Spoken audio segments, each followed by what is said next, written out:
Have you ever met someone who apologized for existing? Not for making a mistake, not for doing something wrong, just for taking up space. Because that's exactly what she did the day she walked into my store. My name is Caleb Foster. I'm 34 years old, and I own a small hardware store in a quiet Vermont town. Most days are forgettable. A few customers, a few sales, the same old routine. But one rainy Saturday changed everything. Outside, the storm was relentless. Rain hammered the sidewalks. The streets were empty. And then the front door opened. A woman stepped inside. Her clothes were soaked. Her face looked exhausted. 3 children clung to her as if she was the only safe place left in the world. The oldest boy held her hand tightly. A little girl stayed close behind, and a toddler rested on her hip. She wasn't there to shop. She was hiding from the rain. But what caught my attention wasn't the weather. It was the look in her eyes. The look of someone expecting to be rejected. Someone who had heard no too many times. Someone who had stopped expecting kindness. I told them they could stay as long as they wanted. I made the kids hot chocolate. The first genuine smiles I saw that day came from those children. And 30 minutes later, the woman looked down at her hands and whispered something I'll never forget. No man wants a single mother with 3 kids. The scary part wasn't what she said. The scary part was how certain she sounded. Like life had convinced her it was true, like she had stopped fighting it. And without thinking, I answered, "Then they haven't met you." At that moment, I had no idea those 4 words would completely change my future. Because within 1 year, the woman who believed she was impossible to love would become my wife. But before that happened, we had to survive a storm much worse than the one outside. The truth is, I wasn't exactly living either. 2 years before that rainy afternoon, I lost my wife, Rachel, to cancer. Anyone who has watched someone disappear slowly knows the feeling. You keep hoping, you keep praying, you keep believing, until one day there is nothing left to hope for. After Rachel died, I buried myself in work. Not because I loved the hardware store, because work was easier than grief. The store never asked how I was doing. The shelves never looked at me with pity. The customers never asked questions. Work was simple. Life wasn't. So I built a routine. Wake up, open the store, help customers, go home, sleep, repeat. And eventually I convinced myself I was okay. Not happy. Just okay. Then Hannah walked through my door. That was her name. Hannah. As the rain continued outside, we talked. At first only small things. Where she was from, how long she'd lived in town, how old her children were. But every answer revealed another piece of her struggle. She had recently moved to town. She worked 2 jobs. She had no family nearby, no support system, no safety net. Just 3 children depending on her every day. Yet the thing I noticed most wasn't how hard her life was. It was how often she apologized. She apologized for staying too long. She apologized when her daughter laughed too loudly. She apologized when her son accidentally bumped a display. She apologized for accepting hot chocolate. She apologized for existing. And that told me something. Nobody becomes that way naturally. The world teaches people to shrink. The world teaches people they are a burden. And Hannah had clearly been taught that lesson for years. When the rain finally slowed, she gathered the children. She thanked me repeatedly, more times than necessary, as if kindness was something she wasn't used to receiving. Then she headed toward the door. That's when I made a decision, one that would change everything. "Do you need work?" She stopped, turned around, and looked at me cautiously. I explained that the store could use help. Inventory, customer service, organization. Nothing glamorous, just honest work. For a moment, she didn't answer. Then she asked a question that surprised me. Why? One word. But it carried years of disappointment behind it. Why would anyone help? Why would anyone care? Why would anyone offer something without wanting something back? I shrugged. Because the store needs help. And you need the work. She stared at me, trying to figure out my angle, trying to find the hidden catch. Because people who've been hurt long enough stop looking for kindness. They start looking for the trap. Eventually, she accepted my phone number. Then she left. 3 children following behind her. I watched them disappear into the gray afternoon. And I honestly believed I'd never see them again. I was wrong. 3 days later, my phone rang. And Hannah changed my life for the second time. When Hannah started working at my store, I thought I was helping a struggling single mother. What I didn't realize was that someone else was watching her too. Someone from her past.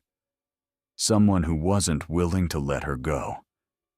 And when he finally found her, everything changed.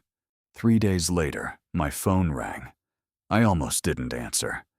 Most calls to the hardware store were suppliers or customers asking if we had something in stock. But when I picked up, I immediately recognized the voice. It was Hannah. She sounded nervous, careful, almost like she was afraid I might change my mind. "Is the job offer still available?" she asked. For a second, I smiled without realizing it. "Of course it is." There was a brief silence. Then came the practical questions. What days? What hours? How much does it pay? The way she asked told me something important. She wasn't looking for charity. She was looking for dignity. There is a difference. Some people need money. Others need proof they can still stand on their own feet. Hannah needed both. We agreed she'd start the following Thursday, after dropping the kids at school, before heading to her evening shift at the diner across town, which meant she was already working herself to exhaustion. 2 jobs, 3 children, no support system. I couldn't imagine carrying that weight every day, yet somehow she did. Thursday arrived, and Hannah showed up 10 minutes early. That alone told me everything. People who don't care arrive late. People who are desperate for a chance arrive early. She wore a clean button-up shirt.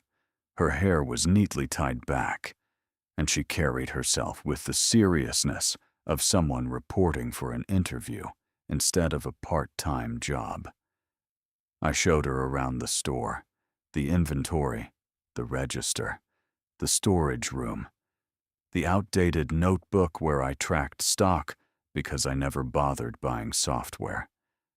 By the end of the afternoon, something became obvious. Hannah was smart. Very smart. She learned everything faster than I expected. But it wasn't just that. She noticed things I had stopped seeing years ago. Before closing, I walked over to the fastener wall. The section had been a mess for years. Different sizes mixed together. Boxes out of place. Nobody could ever find what they needed. Now it looked perfect. Every screw, every nail, every bolt, perfectly organized. I stared at it for several seconds. Hannah. She immediately looked worried. "I'm sorry," she said. "I should have asked first." That response hit me harder than it should have, because talented people don't usually apologize for improving something. Only people who have spent years being criticized do that. I shook my head. Don't apologize. She looked confused. It's the best this wall has looked since I bought the store. For a moment, a small smile appeared. Tiny, brief, gone almost instantly. But I saw it, and somehow it felt like a victory. Over the next few weeks, Hannah became part of the store's rhythm. Customers loved her, older customers especially. She remembered names, asked about families, listened when people talked. Something I wasn't nearly as good at. The truth was, she made the store feel alive again.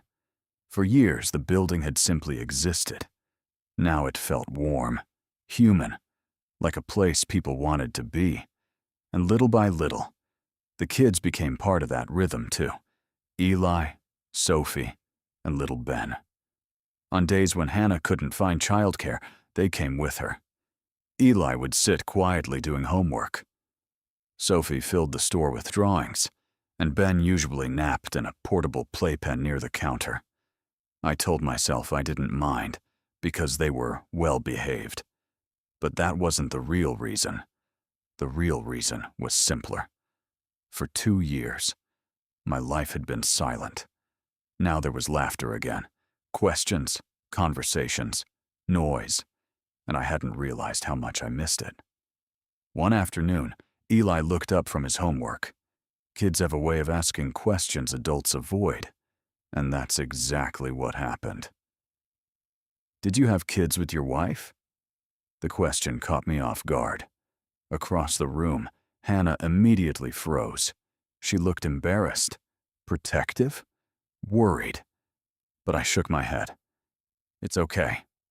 Then I looked back at Eli. No, buddy. We wanted to. It just never happened. And then she got sick. Eli thought about that for a moment, the way only children can.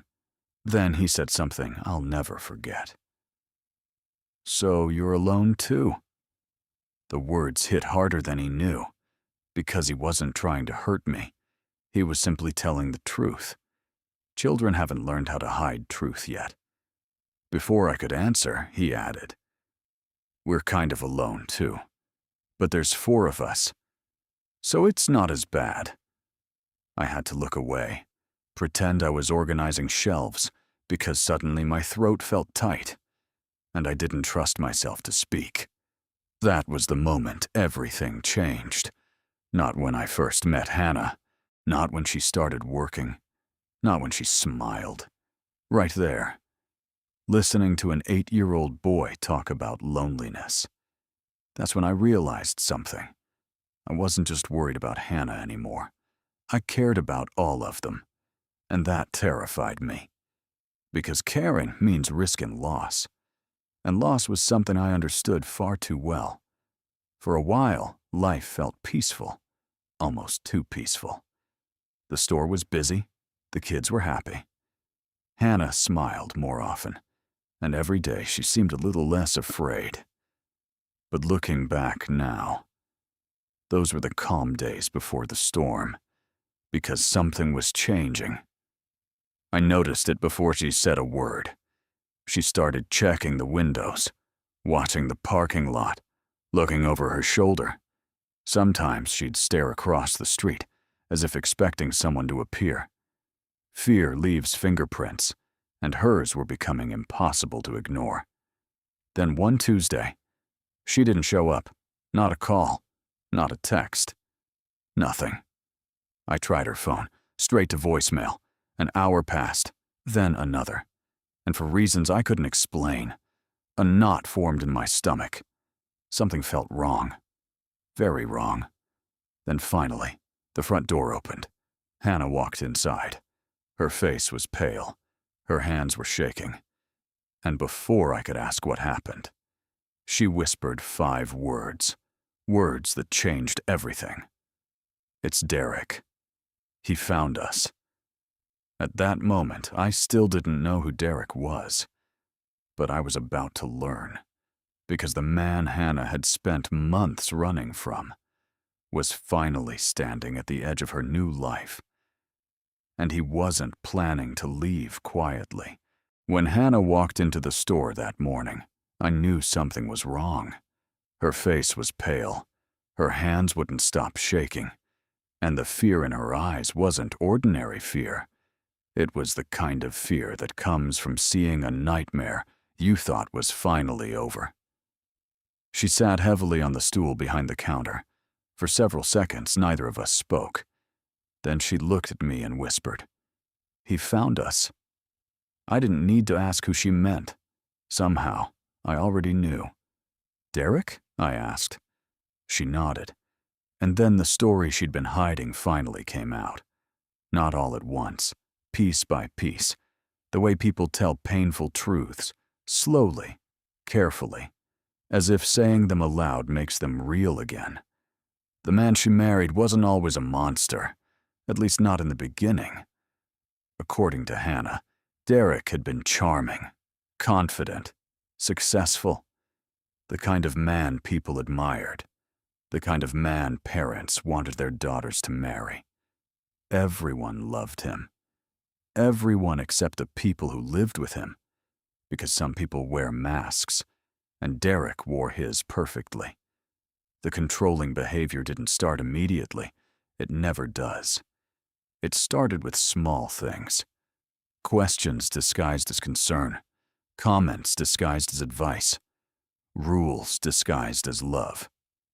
At first, he wanted to know where she was going. Then he wanted to know who she was talking to. Then he wanted access to her phone. Then her social media. Then her bank account. Little by little. He didn't become her husband. He became her prison guard. By the time Eli was born, Hannah barely recognized her own life. Every decision needed Derek's approval. Every friendship slowly disappeared. Every family connection weakened. And every year, the walls closed in tighter. The worst part wasn't what he did. It was how he made her believe she deserved it. That's what manipulators do. They don't just control your life. They control your thoughts, your confidence, your identity, until eventually you stop arguing because you start believing they're right. And Hannah had believed him for years. "He used to tell me nobody else would want me," she said quietly. I felt my jaw tighten. She continued. "He'd say I was lucky he stayed. He'd say no man would ever want a woman with children. No man would want someone as damaged as me." For a moment, neither of us spoke, because suddenly everything made sense. The apology, the insecurity, the fear, the sentence she'd whispered during the rainstorm. No man wants a single mother with 3 kids. That wasn't her voice. That was Derek's voice, still living inside her head, even after she escaped him. The night she left was something she would never forget, and neither would I after hearing it. Derek had been out of town, a business trip, just one night, one opportunity, one chance. She packed 2 bags, only the essentials, clothes, important documents, a few toys, nothing more. Because when you're running for your life, you don't take what you want, you take what you can carry. She loaded the children into the car after midnight. Eli was 8, Sophie was 5, Ben was barely walking. And then she drove. No destination, no plan, no guarantees, just away. Away from the fear, away from the control, away from Derek. She drove nearly 400 miles before stopping. And when the sun came up, she found herself in a town she'd never seen before. The same town where my hardware store sat on Main Street. The same town where our lives would eventually collide. For 8 months, she'd managed to stay invisible. New phone number, no social media, cash payments whenever possible, no photographs online, no public information. She built a careful life, a fragile life, but a safe one. At least she thought it was safe. Until yesterday. The day before she came into the store shaking, Derek had appeared at Eli's school, pretending to be a concerned father, pretending he had every right to be there. Fortunately, the school followed protocol. Fortunately, Hannah had filed the proper paperwork. Fortunately, someone asked questions, because if they hadn't, Derek might have walked out with Eli. The thought made my stomach turn. "He knows where we live now," Hannah said. Her voice cracked. "He knows where the kids go to school. He knows where I work. He knows everything." For the first time since I'd met her, she looked defeated. Not tired, not stressed. Defeated. Like she was watching years of hard work collapse around her. And honestly, part of me understood, because she had spent months rebuilding her life, only to discover her past wasn't finished with her yet. "What does he want?" I asked. She laughed bitterly. The kind of laugh people make when the truth hurts too much. "He says he wants to be a father." Then she shook her head. "No, that's not what this is. He just can't stand that I left. He can't stand that I survived." Those words stayed with me, because she was right. People like Derek don't always want love. They want control. And once control disappears, they become desperate to get it back. Then Hannah said something that made my blood run cold. "He's talking about custody." The room went silent. She continued. "He says he'll take the kids. He says he'll tell the court I kidnapped them. He says nobody will believe me." I could see tears forming in her eyes. But she refused to let them fall, because she'd spent years learning how to survive, and survival doesn't always leave room for tears. He has money. He has lawyers. He has connections, and I have nothing. For a moment, she looked down at the floor. Then she whispered, "I'm going to lose them." Something happened inside me right then. Something simple. Something undeniable. I stopped thinking about Hannah as my employee. I stopped thinking about the kids as visitors in my store. And I started thinking about them as people I needed to protect, because somewhere along the way, they had become important to me. More important than I wanted to admit. More important than I was ready for. I moved around the counter and crouched beside her. "Hannah," she looked up. "You're not fighting this alone." She stared at me, confused, almost suspicious, as if those words didn't make sense, as if she'd never heard them before. And maybe she hadn't, not from someone who meant them. "There's a lawyer I know," I said. "A good one. He owes me a favor. We'll talk to him. We'll figure this out." Immediately she shook her head. "No, I can't ask you to do that." I smiled slightly. "You didn't ask. I offered." There was a difference, a huge difference. But people who've spent years being manipulated often forget that, because they're used to every favor coming with strings attached. For several seconds, Hannah just stared at me. Then she asked the same question she'd asked on the day we met. The same question she'd probably been asking her entire life. Why? Why help? Why care? Why stay? Why risk getting involved? And honestly, I didn't have a perfect answer. Not yet. So I told her the truth. Because you need help. And because I can help. Simple. Honest. Enough. At least for now. What neither of us realized that day was that Derek wasn't just a threat from her past. He was a storm heading straight toward all of us. And before it was over, he would walk into my store, look me in the eye, and make a mistake he'd regret for the rest of his life. The next morning, I called my lawyer friend Tom. Within a week, Derek learned something he never expected. The frightened woman he once controlled wasn't alone anymore. and neither were her children.